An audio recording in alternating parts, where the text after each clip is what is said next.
Ang kwentong ito ay hango sa totoong buhay. Karanasan ito ng kaibigan ng tatay ko na itago na lang natin sa pangalang Merito. Taong 1971, Sitio Nabiyawan, Samar.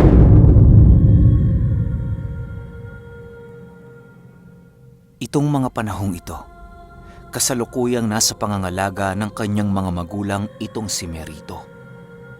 Binata pa siya noong mga oras na yon, pero hindi pa siya nagdedesisyon na mag-asawa.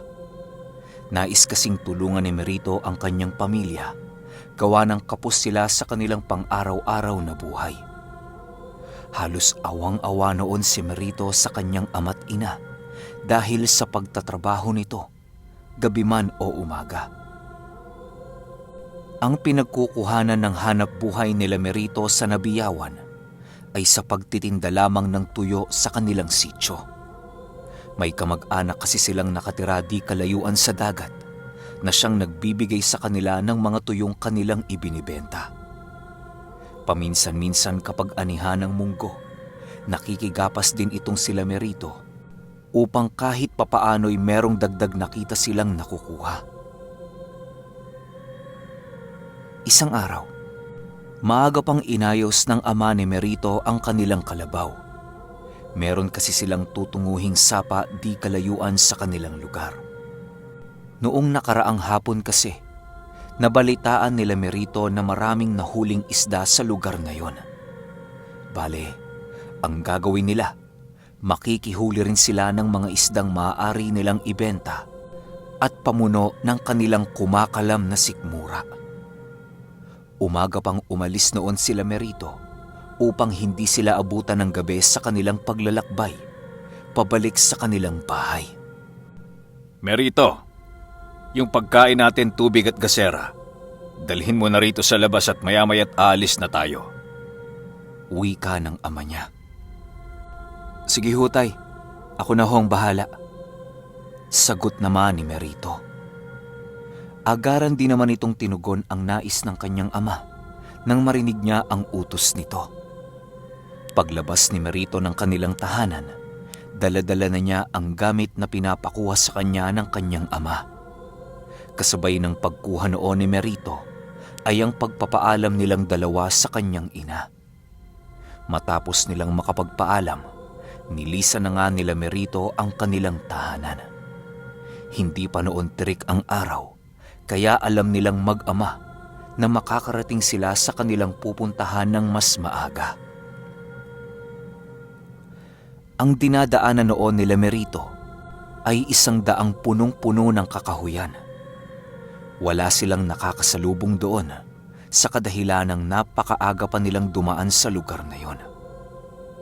Hindi naman ito binigyang pansin nila Merito, gawa ng mas iniisip nila ang kanilang tutunguhing sapa.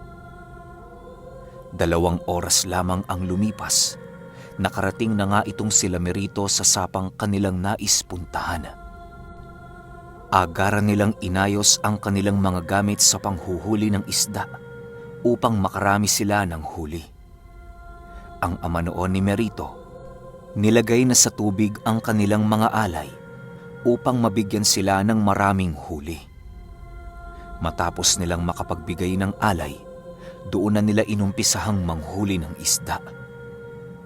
Si Merito ang mamimingwit, samantalang ang kanyang ama naman ang mamamana. Wala pa noong gaanong tao sa lugar na yon, kaya labis-labis ang tuwa nila Merito. Sa unang sisid ng kanyang ama, meron na kaagad itong nahuling isda. Kaya paglagay nito ng isda sa kanilang sisidlan, balik ulit ito sa paninisid. Si Merito naman noon, hindi pa nakakahuli ng isda sa kadahilanang nabubulabog ng kanyang ama ang mga ito sa ilalim. Ilang minuto pa ang lumipas, meron ng mga dumating sa sapa.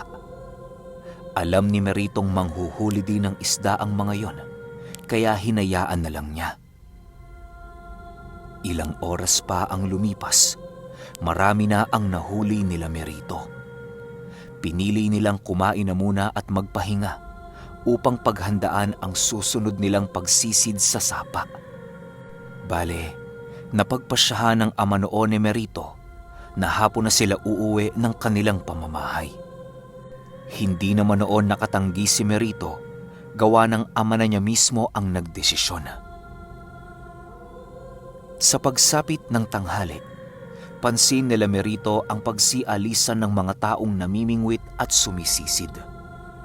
Hindi naman talaga nakakapagtaka ang ganoong kaganapan, pero ang ipinagtataka lamang noon ni Merito ay ang mabilisang paglisan ng mga ito na parabang hinahabol sila noon ng oras sa hindi malamang dahilan. Ang isang lalaking ang nasipat doon ni Merito na sisisid pa lang ay biglang napaahon sa tubig nang tinawag ito ng kanyang mga kasama. Habang umaalis ang mga taong yon, meron pang nasipat noon si Meritong isang lalaking sumisenyas sa kanila na lisanin na ang lugar. Siyempre bilang binata, hindi yun pinansin ni Merito, gawa ng hindi naman niya ito kilala. Nang tuluyan ang nakaalis ang mga panauhing yon, biglang bumalik sa katahimikan ang buong sapa. Ang tanging naririnig na lamang nila sa lugar ay ang pag-agos ng tubig at ang paghuni ng mga palaka.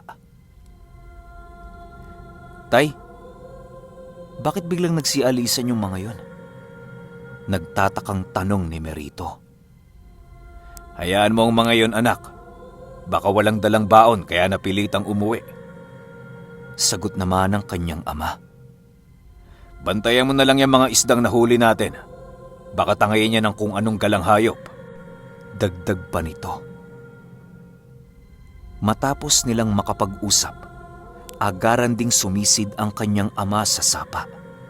Sinusulit nito ang pagkakataon nilang naroon upang makahuli ng maraming isda bago sila tuluyang bumalik ng kanilang tahanan.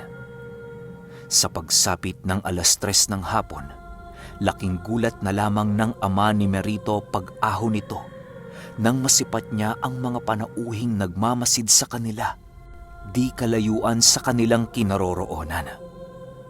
Agaran ding umahon noon ang ama ni Merito upang tunguhin ang kinaroroonan ng kanyang anak. Pag-ahon ng ama niya ay ang paglapit naman sa kanila ng mga panauhin.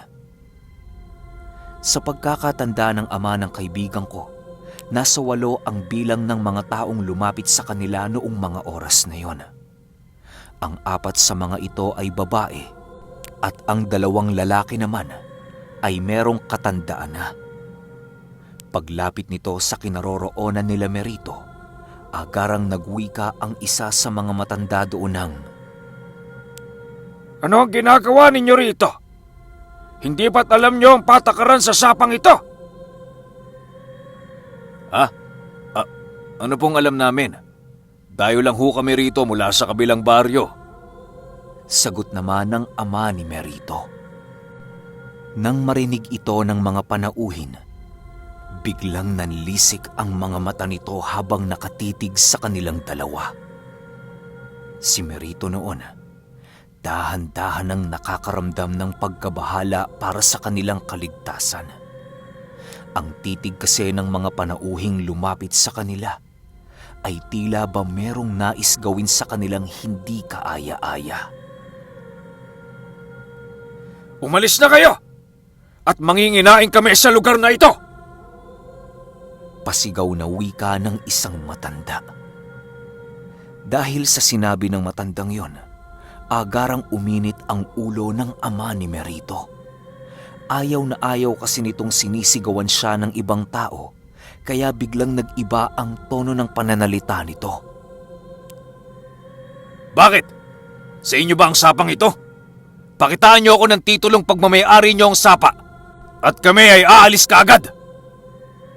Sagot naman dito ng ama ni Merito. Habang sila noon ay nagmamatigas, hindi nila napansin ang paglanghap nila ng kakaibang simoy ng hangin. Dahil sa ginawa noon ng ama ni Merito, agad naman niya itong hinawakan sa braso para hindi na magwala. Dahil sa pangyayaring yon, Labis-labis na lamang ang paghingi ni Merito ng paumanhin sa mga panauhin. Alam niyang kasalanan ng mga ito ang nangyari, pero pilit niya pa rin itong inintindi, gawa ng sila ang dayo sa lugar. Sa pagsapit ng 5:00, doon pa lamang nagawang umalis nila Merito. Pagdaan nila sa baryo malapit sa Sapa, bigla na namang nagulat si Merito nang masipat niyang kakaiba ang titig ng mga tao roon sa kanilang pagdaan. Animoy meron talagang kakaibang nangyayari na halos hindi maipaliwanag ni Merito. Sa paglakbay nila papauwi sa kanilang tahanan, hindi na mapakali ang ama ni Merito sa kanyang kinauupuan. Pasipat-sipat ito sa paligid na parabang meron itong pinagmamasdan. Dahil sa kakaibang ginagawa noon ng kanyang ama, napilitang magtanong dito si Merito. "Tay, may problema ho ba?" tanong niya sa kanyang ama. Tahimik, Merito. Merong nagmamasid at sumusunod sa akin. Kunin mo nga ang maong nasuot ko kanina. Dukutin mo ang kaliwang bulsa nito at ibigay sa akin ang ngiping makukuha mo. Sagot naman ng kanyang ama. Matapos itong marinig ni Merito, agaran din naman niyang sinunod ang tugon ng kanyang ama. Pagdukot ni Merito sa kaliwang bulsa ng maong nito, doon niya nahawakan ang isang medyo mainit na bagay. Pagtanggal niya nito sa maong ng kanyang ama, doon niya nahawakan ang taling nakapulupot sa ngiping hawak niya. Agaran din naman itong kinuha sa kanya ng kanyang ama at dali-dali niya itong inilagay sa kanyang bewang. Matapos yan, nag-aktong walang nararamdaman itong ama ni Merito. Nang madapo na sila sa daan na merong kakahuyan, halos hindi na din noon mapakali si Merito, gawa ng napakarami na niyang naririnig sa paligid. Merong umuungaw na pusa, nagsisili parang ibon, at mga kaluskos sa puno. Nakakalanghap na din noon si Merito ng mga mababangong amoy ng pagkain, kahit wala namang nakatirik na bahay sa kanilang dinaraanan. Sa pagkakatanda ni Merito, habang tinatahak nila ang daang yon ay nasa 6:00 na yon ng hapon. Medyo madilim na noon sa kanilang paligid, kaya hindi na niya gaanong nasisipat ang kanilang dinaraanan. Ilang minuto pa ang lumipas, laking gulat na lamang ni Merito nang biglang itinigil ng kanyang ama ang kanilang kalabaw sa gitna ng daan. Bigla itong bumaba sa kanyang sinasakyan at panay sigaw sa paligid. Mura ito ng mura na halos mabingi na noon si Merito dahil sa paulit-ulit na sinasabi nito. Matapos makapagsigaw noon ang kanyang ama, doon napagtanto ni Merito na merong hinahamon itong kanyang ama. Bilang binata, bumaba na din siya ng kanilang kalabaw upang samahan ito. Kung hindi ninyo na itatanong, ang kangga ng kalabaw na sinasakyan noon nila Merito ay merong bubong. Hindi yun gaanong kalakihan at kasya lamang dito ang 2 tao. Mag-isa lang noong nakasakay si Merito sa kangga, gawa ng ang kanyang ama ang nagmamaneho ng kanilang kalabaw. Paglapit ni Merito sa kanyang ama, panay ang ginawa niyang pagtanong dito. Pinipilit na niya itong umalis pero hindi siya nito pinakikinggan. Nang magsawa na si Merito sa kakapilit sa kanyang ama, pinili na lamang niya na hintayin ang pag-uwi ka nito sa kanya. Ilang minuto pa ang lumipas, biglang tumingin kay Merito ang kanyang ama at nagwika ng, Merito, pumasok ka! Bilis! Pabulong lang ang pagwika nito, pero labis yung ikinatakot ni Merito. Alam niyang merong kakaibang nangyayari sa lugar na yon na siyang labis niyang ikinabahala. Sa pagrinig ni Merito sa sinabi ng kanyang ama, tila ba sinunod kaagad nito ng kanyang katawan na walang pahintulot ng kanyang isipan. Pagpasok ni Merito sa loob ng kangga, doon niya nasilayan ang mga nilalang na kaharap ng kanyang ama. Nanlilisik ang mga mata nito at gumagapang sa lupa. Meron itong buntot ng animoy sa daga na halos kasing haba ng isang braso ng tao. Habang gumagapang ito papalapit sa ama ni Merito, naglalaway ito at sumasayad ang bibig sa lupa. Ang iba sa mga nilalang na yon ay naroon sa sanga ng kakahuyan habang nagmamasid sa kanilang mag-ama. Ilang minuto pa ang lumipas, agarang sumugod ang mga nilalang na yon sa kinaroroonan ng kanyang ama. Wala noong dalang armas ang kanyang ama at tanging kamao lamang nito ang kanyang ginamit sa pakikipaglaban sa mga nilalang na yon. Nang makalapit ang nilalang sa kanyang ama, agaran din itong sinapak ng ama ni Merito ng napakalakas. Halos mabuwal ito sa pagkakatayo nang sumunggab ito sa ama ni Merito. Kasabay ng pagsipat ni Merito sa mga nilalang ay ang paglanghap niya ng isang napakasangsang na amoy sa hangin. Sige! Lumapit kayo! Lapit! Lalaban ako sa inyo ng patayan! Sigaw ng ama ni Merito. Nang marinig ito ng mga nilalang, sumugod ito ng sabay-sabay sa ama ni Merito. Dahil sa nakita noon ng binatilyo, labis-labis ang kanyang pagkabahala sa kaligtasan ng kanyang ama. Akala niya nga noon, hindi na ito mabubuhay, gawa ng napakaraming nilalang ang sumusugod ng sabay-sabay. Halos pinagkumpulan noon ng ama ni Merito ng mga nilalang na yon na siyang labis niyang ikinatakot. Panayang sigaw na noon ni Merito sa kanyang ama habang naghahanap ng armas na maaari niyang gamitin. Nang makahanap si Merito ng isang kawayan, doon niya piniling tulungan ang kanyang ama. Kahit alam ni Meritong wala siyang laban sa mga nilalang na yon, patuloy pa rin siyang sumusugod papalapit sa mga ito. Paglapit ni Merito sa mga nilalang, agad niya naman itong pinaghampas ng kanyang dalang kawayan. Dahil din sa paghampas ni Merito ng kawayan, kaya nagawa ng kanyang ama na makatakas sa mga nilalang. Pagsipat ni Merito sa kanyang ama, kitang-kita niya ang napakaraming kalmot nito sa katawan. Duguan na din ang katawan nito at naghahabol na ito ng hininga. Merito, ibigay mo sa akin yung kawayang hawak mo. Nang hihinang wika ng kanyang ama. Nang marinig ito ni Merito, pinili niyang hindi ibigay sa kanyang ama ang kawayan. Halos naghihirap na kasi itong tumayo, kaya masyado nang mapanganib para sa kanya ang muli pang lumaban sa ganoong uri ng nilalang. Akala ni Merito, nang hihina na noon ang kanyang ama. Pero nagkamali siya dahil pagkuha nito ng ngiping nakatali sa kanyang bewang, biglang bumalik ang dating lakas nito. Agaran ding inagaw ng ama ni Merito ang kanyang hawak-hawak at agad na nilusob ang mga aswang na nagmamasid sa paligid. Dahil sa pag-aalala ni Merito, sinundan niya ang kanyang ama sa ginawa nitong pagsugod. Nang mahablot nito ang isang nilalang, walang sabi-sabi, agad nitong itinarak ang kanyang dalang kawayan sa bibig nito.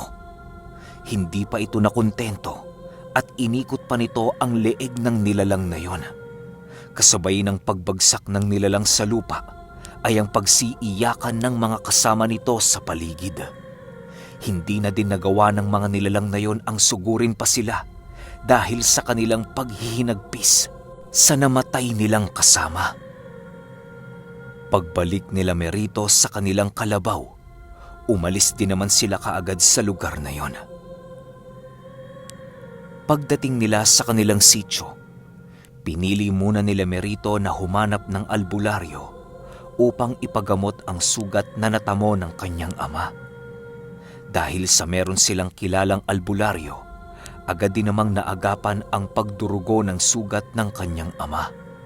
Doon din nila napag-alaman na isang aswang ang kanilang nakainkwentro sa kakahuyan. Pasalamat ka, Jacob, at nagawa kang iligtas ng iyong habak. Kung nagkataong wala ka niyan, malamang sa malamang patay na kayong mag-ama. Wika ng albularyo. Dagdag pa nito na ang sapang tinungo nila Merito noon ay merong kondisyong iilan lamang ang nakakaalam. Malawak kasi ang kasaysayan ng baryong kanilang pinuntahan na halos makaligtaan na ng pangkasalukuyan. Ang isa umano sa kondisyong bumabalot sa sapa ay ang paghati ng tao at aswang sa lugar. Kapag sumapit ang hapon, kailangang wala ng taong naroon sa sapa, gawa ng umaalay doon ng mga aswang sa kataw na kanilang gabay. Inaalaya nila ito ng mga karne ng tao upang mabigyan sila nito ng mga mutyang kanilang ginagamit. Ang sino mang makita ng mga aswang sa lugar na yon ay hindi na muli pang makakauwi sa kanilang tahanan. Binalaan din sila ng albularyo na mapaghigante ang mga nilalang na kanilang nakasagupa kung kaya't kailangan nila itong paghandaan. Jacob, tila ba ang pagtalikod mo sa iyong nakalimutang paniniwala ay muling bumabalik? Ang sabi ko sa iyo noon pa, nabuhay ka sa larangang ito at mamamatay ka sa larangang kinagisnan mo. O siya, umuwi na kayo't gabi na. Dagdag pa ng albularyo. Ngumiti lang naman noon si Merito at nagpaalam na sa albularyo. Sa paglipas ng araw, palaisipan pa rin kay Merito ang nangyaring engkwentro noong minsan silang napadaan sa kakahuyan at yung naging pagsasagupaan ng habak kontra aswang.